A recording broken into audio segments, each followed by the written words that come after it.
बिस्मिल्लाहिर्रहमानिर्रहीम। अस्सलामु अलैकुम वरहमतुल्लाहि वबरकातुहू। व्यूअर, जैसा कि आपको मालूम है कि आजकल हम सरफेस इंटीग्रल एवेल्यूएट कर रहे हैं, तो सरफेस इंटीग्रल के जो क्वेश्चन हम सॉल्व कर रहे थे उनसे थोड़ा सा ये डिफरेंट है। इसमें स्ट्रेटजी भी थोड़ी डिफरेंट होगी। तो वेक्टर कैलकुलस की किताब का page number 115 exercise 1.3 first question है, evaluate surface integral d s over the part z less than 0 of the sphere x square plus y square plus z square equal to a square. ये एक sphere है। Sphere आपको पता क्या होती है? Football जो है वो ज़्यादा बेहतर एग्जांपल है। फुटबॉल जो है वो स्फीयर है। 3 डिमेंशनल स्पेस में सर्कल अगर आप ले जाएं एक्सटेंड तो वो फुटबॉल बनता है, वो स्फीयर है। उसकी इक्वेशन ये है, इसमें रेडियस क्या दिया हुआ है? ए। इस सरफेस इंटीग्रल को वैल्यूएट करने के लिए हमें इसकी पैरामीट्रिक इक्वेशंस लेंगे। स्फीयर की एक्स वाई जी की पैरामीट्रिक फॉर्म में हम लेंगे इनको। वो आते हैं स्फेरिकल कोऑर्डिनेट्स, उनको कहते हैं स्फेरिकल कोऑर्डिनेट्स। स्फीयर से निकले हैं स्फेरिकल कोऑर्डिनेट्स। तो उनमें एक्स वाई जी की वैल्यूज़ क्या हैं?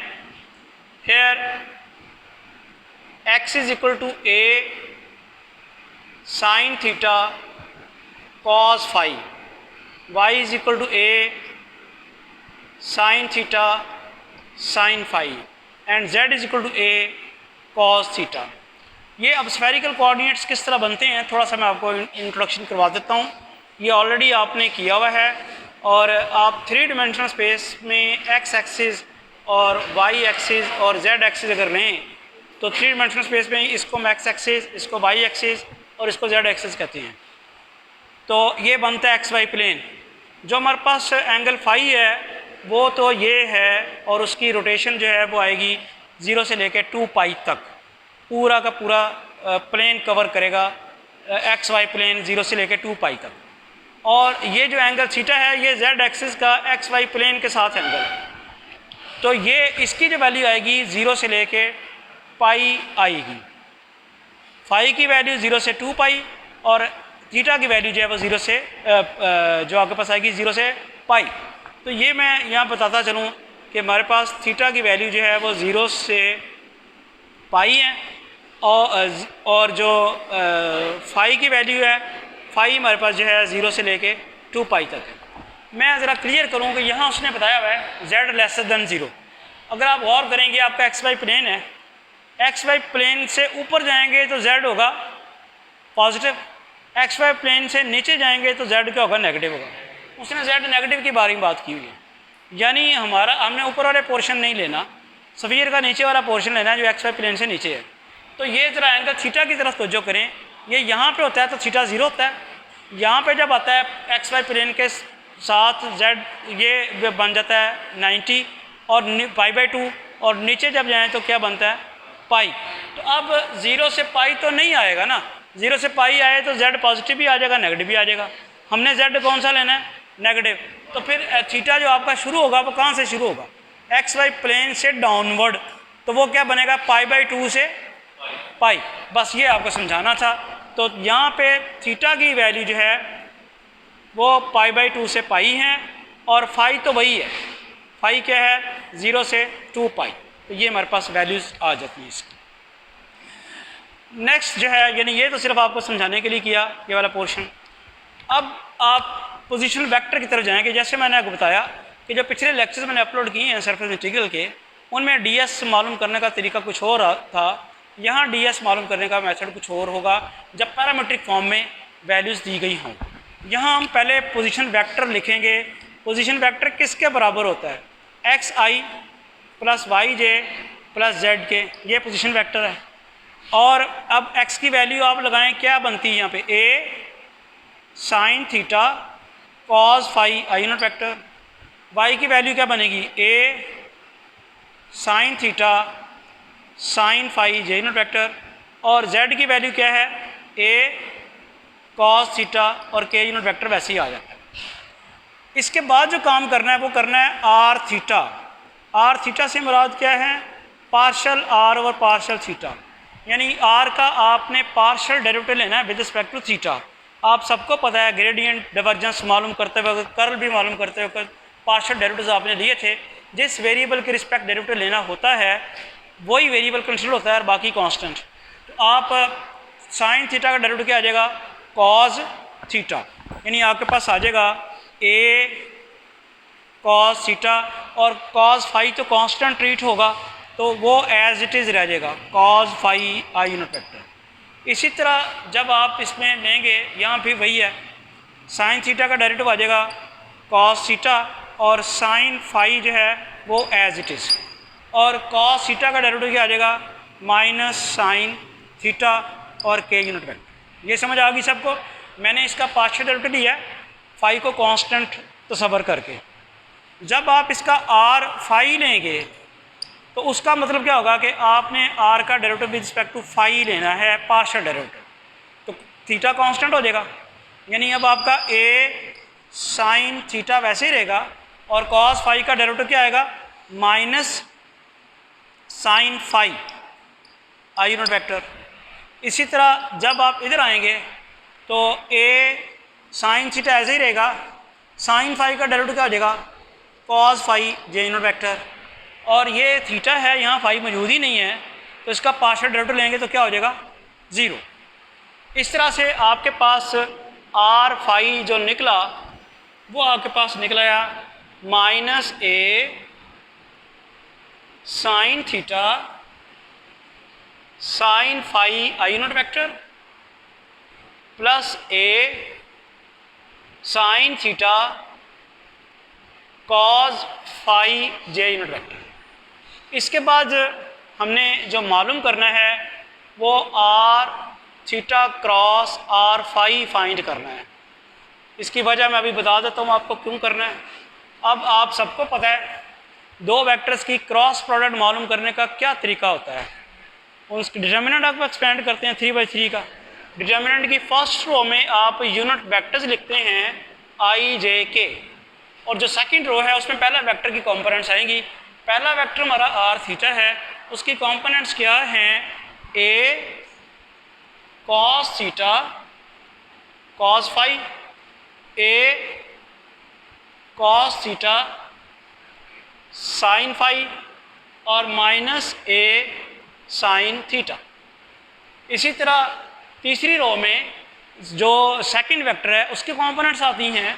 सेकंड वेक्टर हमारा ये है, उसकी कंपोनेंट्स आ जाएंगी minus a sine theta sine phi, A sine theta cos phi, और ज़ीरो, ये आ गई।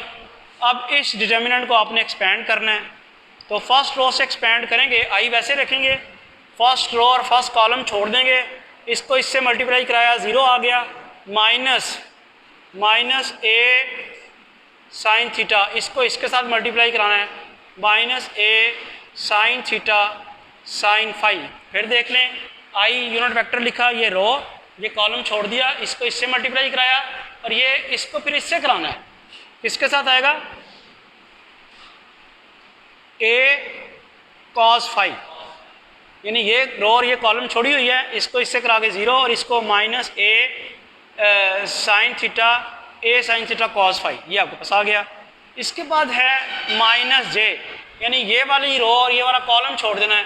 वंस अगेन जब आप इसको इससे मल्टीप्लाई कराएंगे ज़ीरो आ जाएगा, फिर माइनस फार्मूले का माइनस ए साइन थीटा, और इसको मल्टीप्लाई अब कराना है minus a sine theta sine phi के साथ, और फाइनली आपने केस टर्म लेनी है जे वाली। फिर देख लें जे रो ये कॉलम छोड़ दिया, इसको इससे कराया minus a sine theta minus a sine theta sine phi, फिर प्लस के लिखा, ये रो और ये कॉलम छोड़ना है, इसको आप इससे मल्टीप्लाई कराएं, क्या आएगा a square sine theta cos theta और कॉस स्क्वायर फाई, इसको इससे मल्टीप्लाई कराने से ए स्क्वायर, और फिर cos theta sine theta cos phi और cos phi cos square phi, फिर माइनस करके आपने इसको इसके साथ मल्टीप्लाई कराना है, वो बन जाएगा a cos theta sine phi,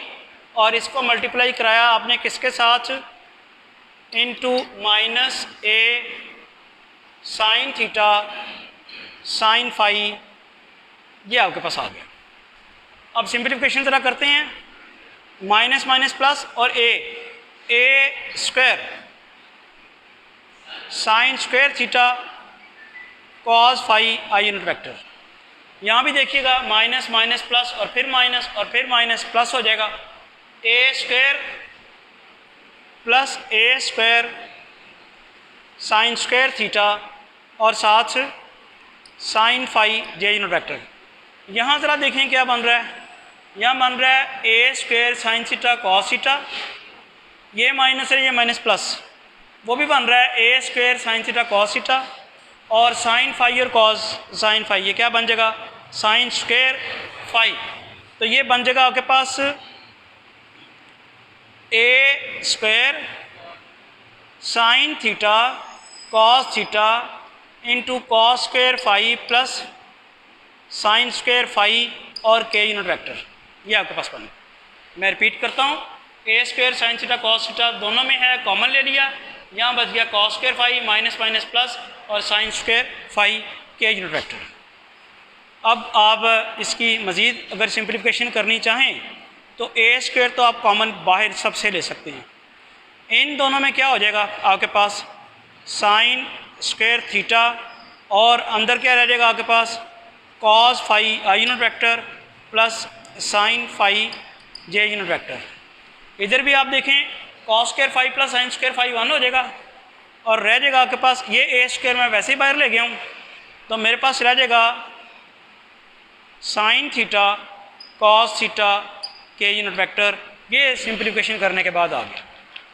अब हम चलते हैं वो जो सरफेस एलिमेंट है उसके फार्मूले की तरफ कि वो फार्मूला हमारा उसका क्या है, और उसके बाद फिर हम इंटीग्रेशन करनी है, अभी बाकी रह जाएगी। इंटीग्रेशन का प्रोसेस भी इस क्वेश्चन में काफ़ी लेंथी है, इसलिए आपको ये सारी वर्किंग जो है एक दफ़ा खुद करनी चाहिए ताकि आप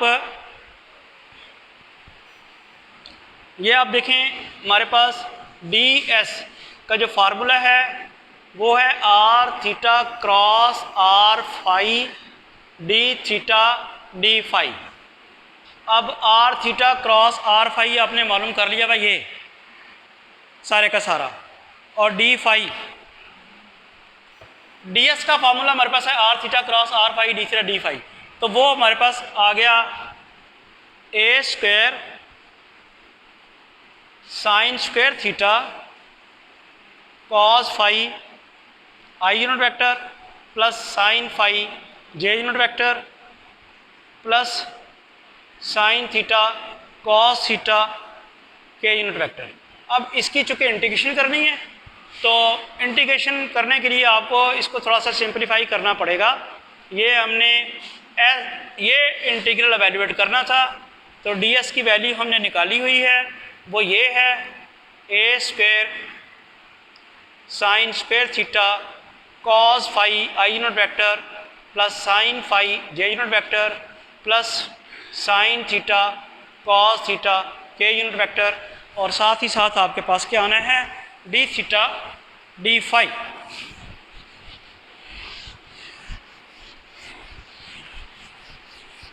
डी थीटा डी फाई। अब इंटीग्रेशन करते वक्त आप देख रहे हैं कि थीटा के रिस्पेक्ट आपने इंटीग्रेशन पहले करनी है, तो थीटा की लिमिट्स पहले लगेंगी। वो क्या थी इस केस में π/2 से पाई, फाई की इंटीग्रेशन बाद में करनी है। वो इस केस में लिमिट्स क्या हैं 0 to 2 पाई। अब आप आते हैं इसकी इंटीग्रेशन की तरफ, ए स्क्वायर कॉन्स्टेंट आप बाहर ले जाते हैं, 0 to 2 पाई लिखते हैं और π/2 से पाई लिखते हैं। साइन स्क्वायर थीटा की इंटीग्रेशन डायरेक्ट नहीं हो सकेगी, इसके लिए आपको फार्मूला लगाना पड़ेगा, trigonometric formula 1 minus cos 2 theta over 2, ये होता है फार्मूला। तो उसके बाद cos phi i unit vector वैसे ही plus sine phi j unit vector, इसको क्या करेंगे हम, ये बन जाएगा साइन 2 थीटा ओवर 2 के unit vector d theta d phi. Next जी इंटीग्रेशन अब हम कर सकते हैं with respect to theta, integration करनी है। अब हम इस पोजीशन में हैं कि इंटीग्रेशन कर दें 0 to 2 pi as it is.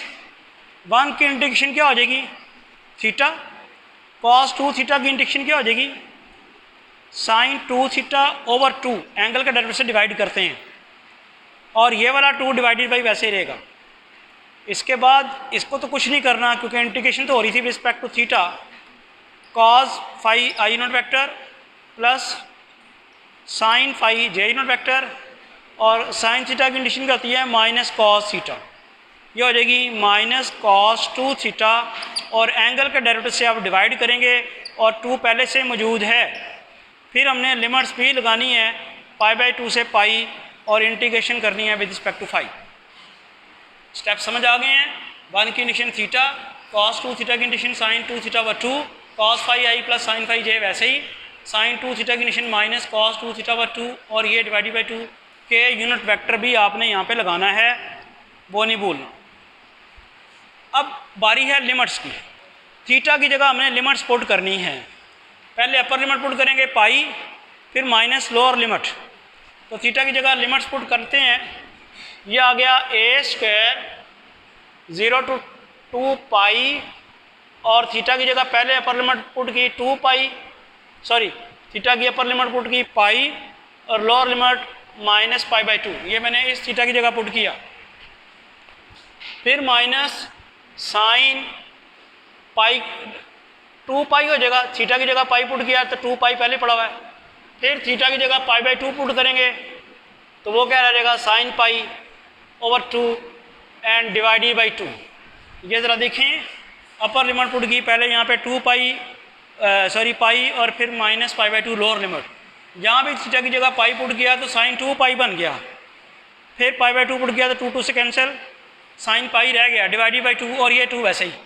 इधर भी ऐसे ही किया है। इधर आप करते हैं, यहाँ पे ये हमारे पास रह गया अभी cos phi i unit vector plus sine phi j unit vector, और इधर इंटीग्रेशन यहाँ पे देखते हैं, ये आ जाएगी cos 2 pi minus cos pi over 4 k unit vector d phi. ये ज़रा देखिएगा क्या किया है, थीटा की जगह पाई पुट किया तो कॉस 2 पाई हो गया, माइनस थीटा की जगह पाई बाई 2 पुट किया, 2 से कट गया तो वो क्या रह गया कॉस पाई रह गया। अब इनकी वैल्यूज़ निकालनी है।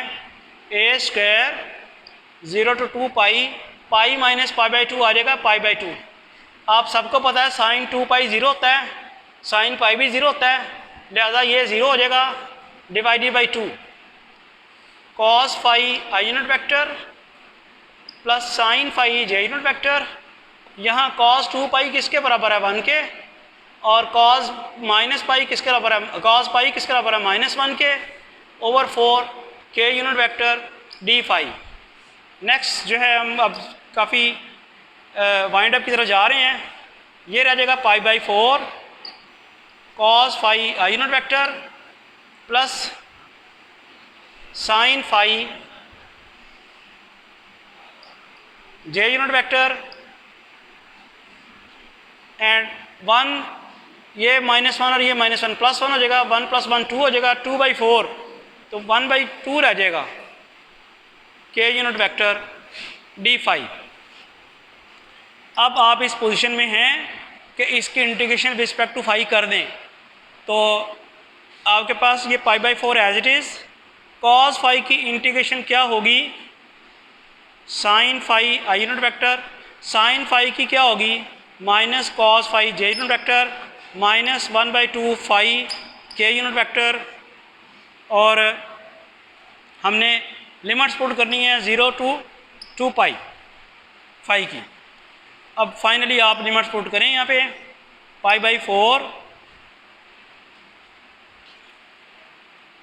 और यहाँ पे आ जाता है sine 2 pi minus sine 0, upper limit put की फाई की जगह 2 पाई और फिर minus lower limit minus cos 2 pi minus cos 0 j unit vector, फिर minus 1/2 2 pi minus 0 k unit vector. इसकी सिंप्लीफिकेशन कर लें, तो सिंप्लीफिकेशन करने के बाद